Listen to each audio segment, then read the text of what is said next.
The Miami Heat have knocked off the New York Knicks and secured themselves a spot in the Eastern Conference Finals. This is the third time in 3 years the Miami Heat has made the conference finals. They did it in 2020 in the bubble. They did it in 2022. They faced the Boston Celtics, came up short in Game 7, and now they've done it again in 2023. But this year really stands out to me because what they did, in my opinion, is very crazy on so many levels. And I think we can start off with the basics. We can look at how this season has went for the Miami Heat, and it was kind of the same as last year. A lot of injuries to the best guys, man, in and out of the lineup. Tyler Hero, Bam Adebayo, Jimmy Butler, Kyle Lowry. These guys missed games and never really played together consistently. And also they just struggled offensively this season as far as 3-point shooting. They had a hard time finding the 3 ball, and they finished as a 7th seed, and we know the Miami Heat, they're a very dangerous team. Eric Spoelstra, Jimmy Butler, and then they have the perfect defense for playoff basketball. They have a great half-court defense, and when it comes to playoff basketball, it's going to be a lot more half-court sets. So they faced the Atlanta Hawks, and the Atlanta Hawks has been another team that's just been mediocre all season long, and we all were expecting the Miami Heat to handle those guys easily. They end up losing, and then they faced the Chicago Bulls for the 8th seed, and they end up winning. And after this, it just felt like the Miami Heat, maybe they have too many undrafted players, and maybe they need to go out and find some other guys to surround around Jimmy Butler and Bam Adebayo. But man, when the first series started against the Milwaukee Bucks,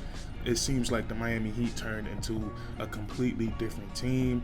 During that series, they had the best offense in all of the playoffs, and they were the best 3-point shooting team. So I think what they did in the first round to defeat the Milwaukee Bucks, even though Giannis missed 2.5 games, I feel like that's still a very impressive ball club to beat. So I still give all the credit, all the glory, all the praise to the Miami Heat to be able to overcome a team like the Milwaukee Bucks, because without Giannis Antetokounmpo, they played really well this season. They had a record of 13-5 without him, I believe, this season, so a really good record.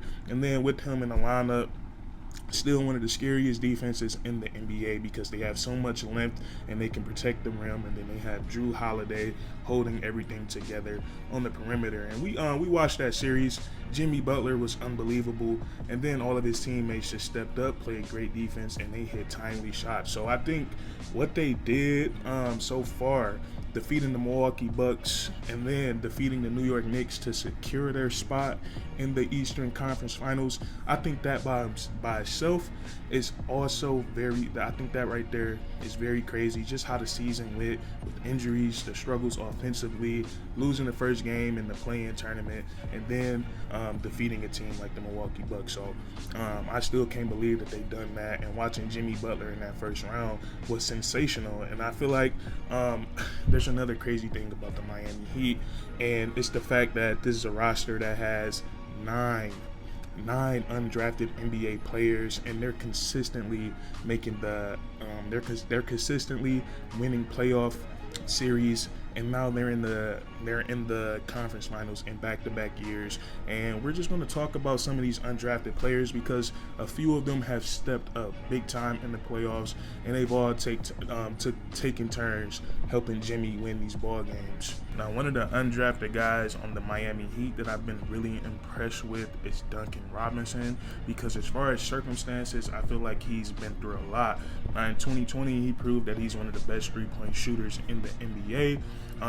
He was so good at shooting the 3-ball that year that he got himself a pretty hefty contract, and since then his 3-point shot has just dwindled as far as the percentage wise, and ultimately his minutes kept declining, and then he was taken out the rotation in totality, and he was replaced by Max Strus.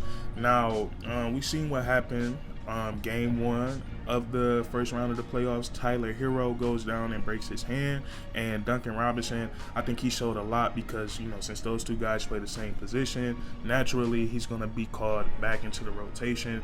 And I feel like during these playoffs, he's been nothing more He's been nothing less, I should say, nothing less than ready, and I think it's really impressive because I feel like when him, he's a 3-point shooter, and when his 3-point shooting isn't falling, it probably feels like there's nothing else he can bring to the table, and I feel like it can really shock your confidence. So to come into the playoffs against the against the Milwaukee Bucks, and have some big time games for your team is very impressive. There was a game in that series that they won, and Duncan Robinson had 20 points, and he's knocked down 5 3-pointers. He scored 20 points twice in the postseason this far, and he's had multiple games hitting at least 3 threes. So if he's going to hit 3 threes in some games, or if the teams are seeing that he's hit 3, 4, 5 threes in a few games, that's really going to open up the spacing for the Miami Heat, because guys are going to try to make sure that he doesn't get any open looks. So Duncan Robinson, him staying ready, him coming in and making big time shots, I think that's been really impressive on his part,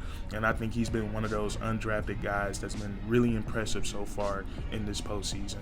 So me, I'm really into circumstances and pressure. I really love seeing how players can perform under certain situations, and I think Gabe Vincent, to say the least, he's in a very interesting situation because the Miami Heat, they have a Hall of Fame point guard on their team, Kyle Lowry, and Eric Spoelstra and Gabe Vincent's teammates. They have trusted him enough to be the starting point guard and do that role that allows Kyle Lowry to take rest and not play such heavy minutes and kind of pick his spots in his game where he wants to exert his extra energy. And so far in the playoffs, I think Gabe Vincent has played his role to perfection. He's not turning the ball over, and in every game this postseason, he has had at least 4 assists. So he's doing a great job taking care and distributing the basketball, and also he's had some big time road games for the Miami Heat. And when you can get a big time road game out of one of your role players,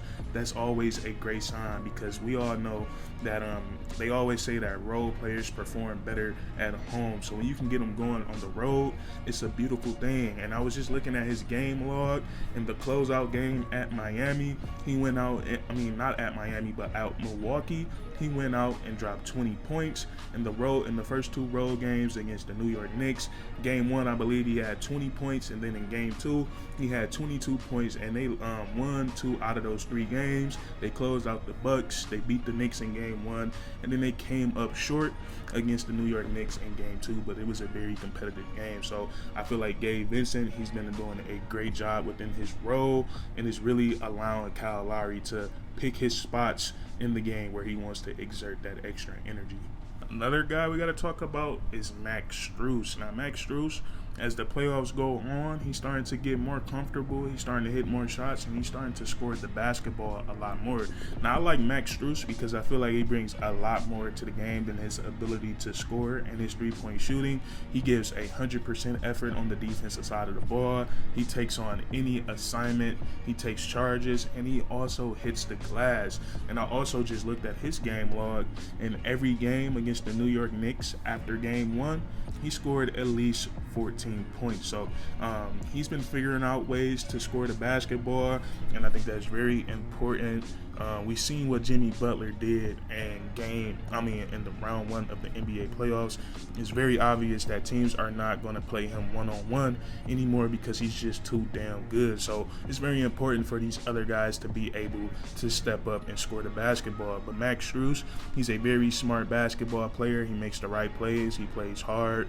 He's a hell of a 3-point shooter, and he figures out other ways to score the basketball. So I feel like he's been very solid in the postseason for the Miami Heat.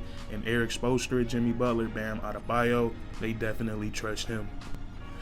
All right, last but certainly not least, out of the undrafted players that has cracked the rotation for Eric Spoelstra and the Miami Heat this postseason, we have Caleb Martin.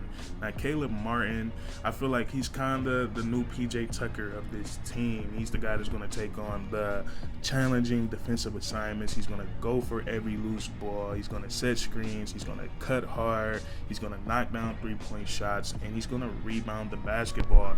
And so far in these NBA playoffs, that's what he's done. No matter if he started or come off the bench, he comes in, he's going to take the best perimeter player, or even if he has to, he'll guard Julius Randle and he'll do his best on that low block.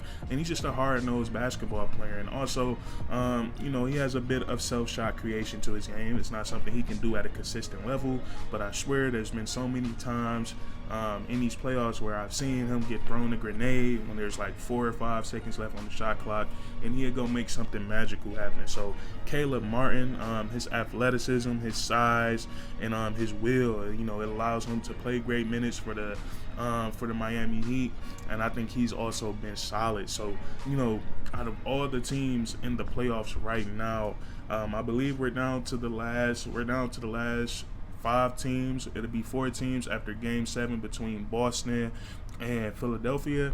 I don't think no one has 4 undrafted players who are contributing big minutes in their rotation. So I just think it's very impressive what the Miami Heat have been able to do this postseason.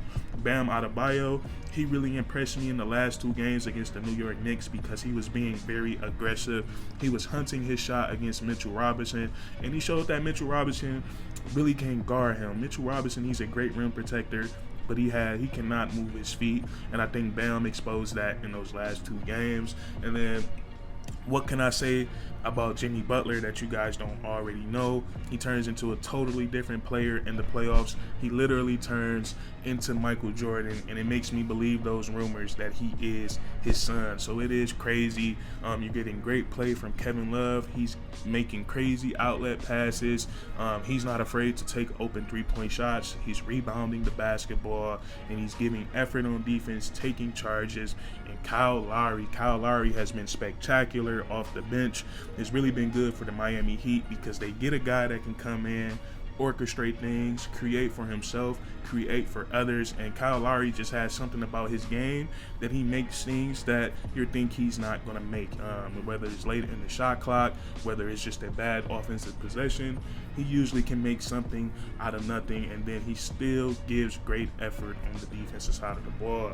So the Miami Heat, I haven't missed a game from them this postseason because it's been kind of like a movie story, something out of a movie, and they have something crazy going right now. Can't wait to see who they're going to be facing between Philadelphia and Boston. I think whichever team comes out is going to be a great series and a must-watch. So that's going to be it for today's video. Just wanted to let you guys know that I'm having a hard time processing how crazy the Miami Heat are. If you enjoyed, please leave a like, comment down below if you agree or disagree, and then subscribe for more weekly content. We do this all the time, man, and that's curtains.